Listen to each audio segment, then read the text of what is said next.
नमस्कार दोस्तों, मैं प्रदीप झा स्वागत करता हूं आपके अपने यूट्यूब चैनल इन्फो इंडिया में। तो दोस्तों, लास्ट वीडियो में हमने ये जाना था कि कैसे हम बिना पूछे सामने वाले व्यक्ति से ये बता दें कि उसका डेट ऑफ बर्थ क्या है।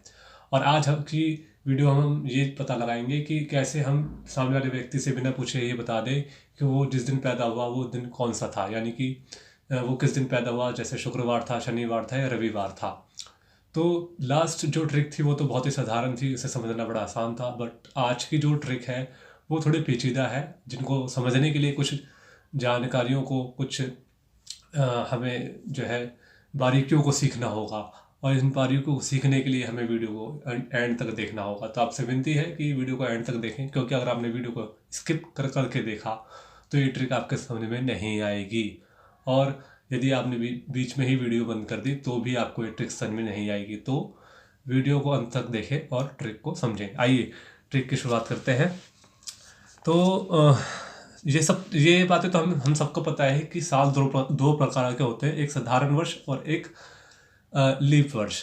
तो साधारण वर्ष में 365 दिन होते हैं और लीप वर्ष में 366 दिन होते हैं। 366 दिन क्यों होते हैं? क्योंकि पृथ्वी सूर्य का चक्कर लगाता है। तो पृथ्वी जब सूर्य का एक चक्कर लगाता है तो उसे 365 दिन 6 घंटे लगते हैं। हालांकि 6 घंटे पूरे नहीं लगते, 6 घंटे में कुछ कम ही लगता है, लेकिन उसे मान लिया गया है कि 6 घंटे लगते हैं। तो जब दो चक्कर लगाता तो 365 दिन 12 घंटे लगते हैं। तीसरे चक्कर में 365 दिन 18 घंटे लगते हैं। और चौथे साल में उसे 365 दिन 24 घंटे लगते हैं। तो 24 घंटे का एक दिन होता है। इस प्रकार चौथा साल जो है लीप वर्ष कहलाता है। उसमें फरवरी का महीना 29 दिन का होता है। ठीक है, ये बात सबको पता है। और दूसरा, एक दिन कैसे बनता है? एक दिन बनता है जैसे पृथ्वी सूर्य का एक चक्कर लगाती है, उसी प्रकार वो अपने एक्सिस पे भी घूमती है। तो जब वो अपने एक्सिस पर एक चक्कर लगा लेती है तो एक दिन बनता है, यानी 24 घंटे वो एक बार अपने एक्सिस पे घूमती है। ठीक है, अब हमें ये पता लगाना है कि एक साल में कितने हफ्ते होते हैं। तो ये पता लगाने के लिए, क्योंकि हफ्ते में 7 दिन होते हैं और साल में 365 दिन होते हैं, तो 365 को हम 7 से भाग कर देंगे। 365 डिवाइड बाई 7, तो 7 पंजे 35, एक बचा, 5 उतरा, और 7 दूनी 14, एक बचा। तो ये हो गए सप्ताह। और ये जो एक दिन यानी कि शेष बचा, ये बचा एक दिन एक्स्ट्रा, जिसे हम कहते हैं विषम दिन। ठीक है, या ऑड डेज।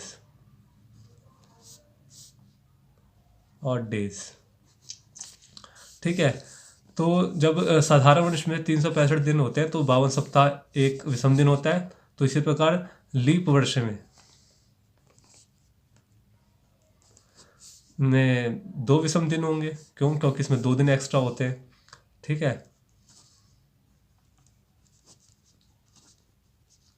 है, हमें ये कैसे पता चलेगा कि कोई वर्ष लीप वर्ष है या कोई वर्ष साधारण वर्ष है? तो ये पता लगाने के लिए हम किसी वर्ष को अगर 4 से भाग करते हैं और वो पूरी तरह से भाग हो जाता है तो वो लीप वर्ष है। और अगर वो पूरी तरह से भाग नहीं होता तो वो साधारण वर्ष है। जैसे मान लेते हैं ये है 1996 को अगर हम 4 से भाग करें तो 4 एकम 4, 4 चौक 16, ठीक है, 3 बचा, और ये हो गया 39। तो 4 निम 36, फिर बचा 3, फिर 4 निम 36। तो ये पूरी तरीके से डिवाइड हो गया। इसका मतलब ये एक लीप वर्ष है। ठीक है, तो ये तरीका है पता लगाने का कौन सा वर्ष साधारण वर्ष है और कौन सा वर्ष जो है आपका लीप वर्ष है। अच्छा, ये जो हम 4 से भाग कर रहे हैं साल को, ये हर जगह काम नहीं करेगा। जैसे अगर वर्ष शताब्दी वर्ष होंगे, जैसे 100 हो गया या 200 हो गया, ठीक है, या 800 हो गया, या 1000 हो गया, या फिर 2000 हो गया। ठीक है, तो ये होते हैं शताब्दी वर्ष। अगर इन वर्षों में अगर आप 4 से भाग करेंगे तो आपको पता नहीं लग पाएगा कि वो साधारण वर्ष है या लीप वर्ष है। इनको अगर हम 400 से भाग करेंगे तो पता चलेगा। 400 से भाग करना पड़ेगा हमें कि ये लीप वर्ष है कि नहीं है, तब ये हमें पता चलेगा। तो मान लीजिए कि सन 2000 है, इसको हम 400 से भाग करेंगे तो 2 0 से 2 0 कट गए और 4 पंजे 20। तो ये पूरी तरह से भाग हो गया। इसका मतलब ये लीप वर्ष है। अगर ये पूरी तरह से भाग नहीं होता तो ये लीप वर्ष नहीं होता, साधारण वर्ष होता है। ठीक है, ये बातें हमें पता लग गई। अच्छा, अब हमें कुछ बातें जाननी होंगी और ध्यान में रखनी होंगी सवालों को सॉल्व करने के लिए। पहली चीज़ ये कि 100 वर्ष में 5 विषम दिन होते हैं। ठीक है, कैसे? तो 100 वर्ष में 76 साधारण वर्ष होते हैं और 24 होते हैं लीप वर्ष। ठीक है, अब क्योंकि एक साधारण वर्ष में एक विषम दिन होता है तो 76 साधारण वर्ष में भी 76 दिन होंगे। ठीक है, और एक लीप वर्ष में 2 विषम दिन होते हैं तो 24 लीप वर्ष में 48 विषम दिन होंगे। ठीक है, अब हमें दिनों को सप्ताह में कन्वर्ट करना है। ठीक है, सप्ताह में कन्वर्ट करने के बाद जो दिन बचेंगे उन्हें विषम दिन कहा जाता है। ठीक है, तो जब तक हमें कन्वर्ट करते रहना है जब तक वो विषम दिन में नहीं बच जाते। ठीक है, तो अगर हम इसको विषम दिन में कन्वर्ट करने के लिए 7 से भाग करेंगे तो बचेगा 6, क्योंकि 7 × 70 बच गया 6। ठीक है, और यहाँ भी हम इसको 7 से भाग करेंगे तो 7 6 42, तो यहाँ भी बच गया 6, तो ये हो गया 12। अब ये 12 दिन हो गए, इसको फिर से हमें 7 से डिवाइड करना पड़ेगा हफ्ते में कन्वर्ट करने के लिए। तो 7 से भाग करेंगे तो बचेगा यहाँ पे 5, तो ये एक साल में बच गए 5 विषम दिन।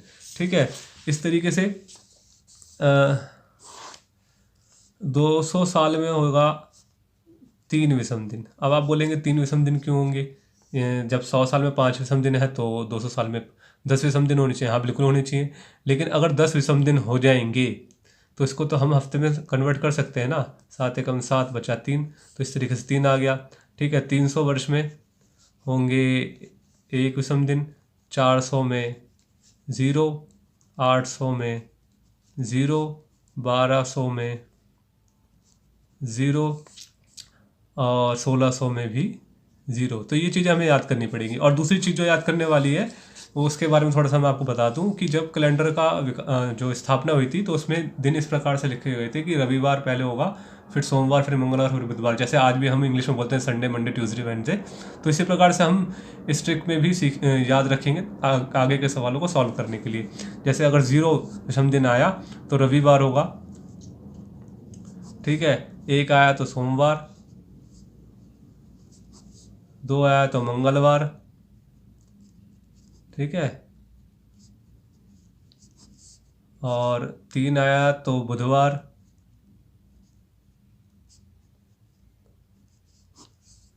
4 आया तो गुरुवार, 5 आया तो शुक्रवार और 6 आया तो शनिवार। ठीक है, आइए, ये चीज़ें अब हमें याद हो गई हैं। अब हम तैयारी करते हैं अपने क्वेश्चंस को सॉल्व करने की। तो मान लीजिए कि कोई व्यक्ति 8 मार्च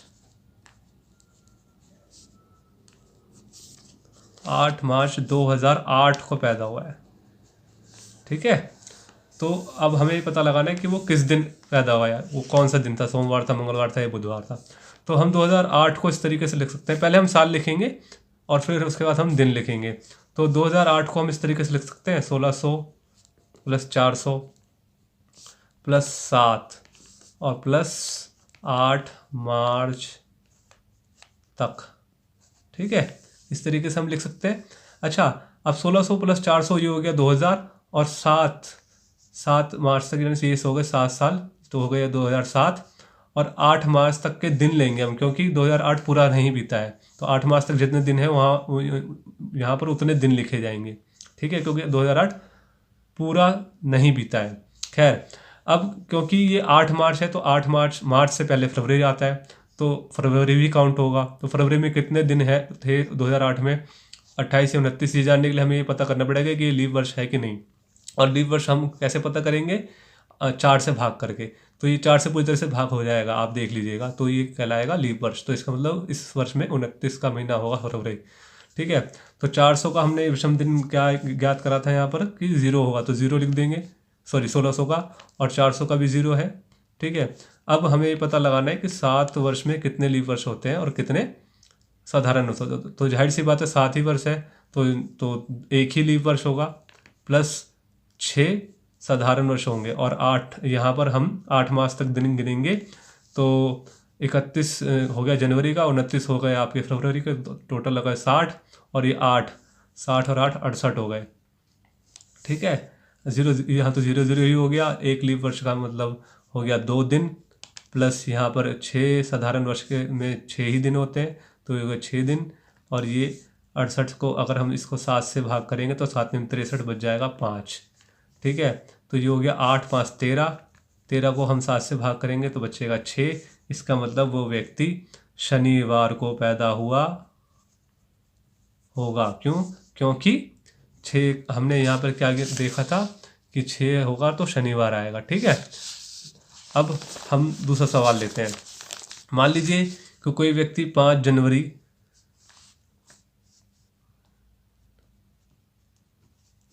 5 जनवरी, ठीक है, 2021 को पैदा हुआ है। तो हम इसको किस तरीके से लिखेंगे?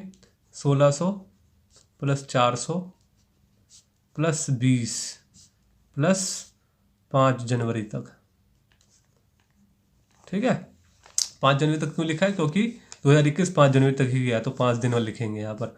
तो 1600 का जीरो हो जाता है पता है हमें, 400 का भी जीरो हो जाता है पता है हमें, और ये 20 साल में कितने लीप वर्ष होंगे, तो इसको 4 से भाग करेंगे तो 5 आ जाएगा, प्लस बचे 15, तो 15 होगा साधारण वर्ष। ठीक है, प्लस यहाँ 5 दिन हो गया। अब ये तो 0 0 हो गया, और इसको 5 लीप वर्ष में होते हैं 10 विषम दिन, तो 10, और ये हो गए 15 प्लस 5, तो ये हो गए आपके 15 और 10 25, 5 30। 30 को अगर हम 7 से भाग करेंगे तो 7 चौक 28 बचेगा 2। इसका मतलब वो व्यक्ति मंगलवार को पैदा हुआ है। ठीक है, अब एक एग्जांपल और मैं आपको दे देता हूँ, जिससे आपको इन ट्रिक्स को समझने में बहुत आसानी होगी, आप कहीं पर भी नहीं हिचकिचाएंगे सॉल्व करने में कोई भी सवाल। तो मान लीजिए कोई व्यक्ति 9 दिसंबर 1989 को पैदा हुआ है, मान लेते हैं। ठीक है, तो 1989 को हम 1600 प्लस 300 प्लस 88 प्लस 9 दिसंबर तक लिख सकते हैं। ठीक है, तो 1600 का हो जाएगा 0, प्लस 300 का हमने यहाँ ज्ञात कराइए कि 300 में 1 विषम दिन होते हैं, प्लस 88 में कितने लीप वर्ष होंगे, इसको हम जानने के लिए 4 से भाग करेंगे, तो 4 दूनी 8, 4 दूनी 8, तो हो गए 22 लीप वर्ष, और बाकी बचे 66 साधारण वर्ष। ठीक है, 9 दिसंबर तक अगर हम दिन गिने, तो ऐसा नहीं कि हम पहले तो हमें ये पता लगाना पड़ेगा, क्योंकि 9 दिसंबर में से पहले फरवरी भी आता है, तो पता लगाना पड़ेगा कि ये लीप वर्ष है कि नहीं। तो इसको हम 4 से भाग करेंगे तो पूरी तरह से 4 से भाग नहीं होगा, इसका मतलब ये लीप वर्ष नहीं है, आप करके देख लेना। ठीक है, तो इसका मतलब 28 दिन का ही है फरवरी। तो अब हम दिन गिनेंगे, तो इसका मतलब ये नहीं कि शुरू से दिन गिनना शुरू कर देंगे कि जनवरी में 11 दिन हुए, फिर 28 दिन प्लस ऐसे ऐसे करके, नहीं, सीधे सीधे हम ऐसे गिनेंगे कि 31 का महीना होता है आपका दिसंबर, तो दिसंबर के महीने में हम 9 दिन घटा लेंगे तो बचेगा 22 दिन। और क्योंकि ये 300 साधारण वर्ष है तो 365 दिन होंगे इसमें, तो 365 में से अगर हम 22 घटा लेते हैं, क्योंकि 22 ही दिन बचे हैं इस पूरे साल में, तो 22 हम माइनस कर देंगे, तो बचेगा 443 ये। ठीक है, अब 443 दिन हो गए यहाँ पर, 443। ठीक है, अब ये हो गया 1 प्लस 22 लीप वर्ष में हो गए 44 दिन। ठीक है, प्लस 66 दिन हो गए ये साधारण वर्ष में, और प्लस अगर हम 443 को 7 से भाग कर दें तो ये हो जाएगा 7 6 42, बचा 2, ऊपर से उतरा 3, और 7 चौक 7 या 21। ठीक है, तो बचा 2, तो ये आ जाएगा 2। ठीक है, अब 1 प्लस इसको अभी हम अगर 7 से भाग करेंगे तो यहाँ भी 2 आ जाएगा, और यहाँ आ जाएगा 3, 7 में 63 से प्लस 2, इसकल टू हो गया ये 3 और 3 6 और 2 8,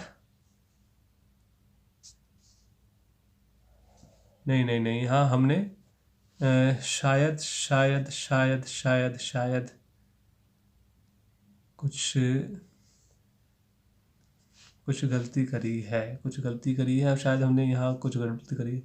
365 दिन, तो ये 31 का महीना होता है, 22 दिन, ठीक है। 5 3 और 6 में से 2 गया 4, और और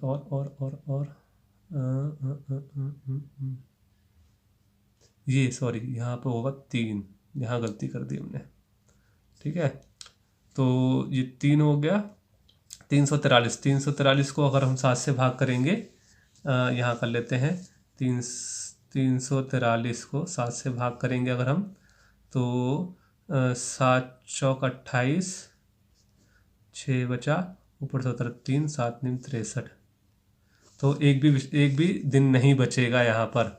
तो इसकी जगह पर ये हो जाएगा 0, ठीक है, ये भी 0 है। तो ये 3 और 3 6, तो 6 से पता चलता है हमें क्या, कि ये व्यक्ति 6 में क्या है, शनिवार, तो शनिवार को पैदा हुआ होगा, ठीक है। तो ये ट्रिक बिल्कुल सही है। हो सकता है कभी कभी आपके कैलकुलेशन में गलती हो जाए, जैसे मुझसे भी हुई थी। तो कैलकुलेशन पे ध्यान देने वाली बात है इसमें, और कुछ नहीं। बाकी ट्रिक अगर आपको याद है तो मोस्टली आपके आंसर सही ही आएंगे, ठीक है। तो अब मैं आपको बता देता हूँ कि जो व्यक्ति 8 मार्च 2008 को पैदा हुआ होगा वो, उसका जन्म शनिवार को होगा, ठीक है। और जो 5 जनवरी 2021 को पैदा हुआ वो मंगलवार को पैदा हुआ होगा, उसका जन्म मंगलवार का होगा। और जो 9 दिसंबर 1989 को पैदा होगा वो शनिवार का उसका जन्म होगा। तो आशा करता हूँ कि आपको ये ट्रिक समझ में आई होगी। अगर वीडियो अच्छी लगी हो तो लाइक कर दीजिए, चैनल को सब्सक्राइब कर दीजिए, और हाँ, नोटिफिकेशन बेल को जरूर दबाइएगा ताकि आने वाली ऐसी और वीडियो का आपको पता चले। तो तब तक के लिए धन्यवाद, शुक्रिया, मेहरबानी, थैंक यू। जय हिंद, जय भारत।